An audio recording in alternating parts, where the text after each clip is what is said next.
In this video, I'll show you how to replace the battery in your Audi RS5 key fob. This is really easy to do at home. It'll just take you a few minutes. The only thing you'll need is a replacement battery, which is a CR2032 coin battery. These are inexpensive. You can get them online. If you're interested, go check out the first link in the description. That link will take you over to Amazon where you can find this battery for a good price. Now, all we want to do to get started is find the two buttons on the bottom of the key fob on this metal part here.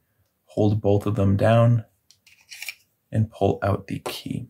Now, under there, we have two more buttons. We're going to once again hold them down and pull and wiggle. And once you feel this thing coming out, just pull it right out of there. Here we go. There is the battery, which you can just simply remove with your fingers. And now that you have the battery out, you can dispose of the old one, grab your new 2032, and when you're ready to put it in, make sure that the positive side is facing down. And you'll just set that in there, positive side down.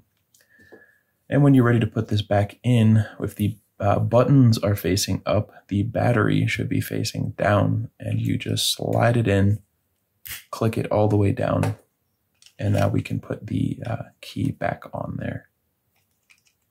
There we go. And that's all it takes. I hope you found this helpful. If you did, feel free to leave us a like or a comment. And if you ever need help with another key fob, come on back to this channel. We'll have you covered with a tutorial like this one.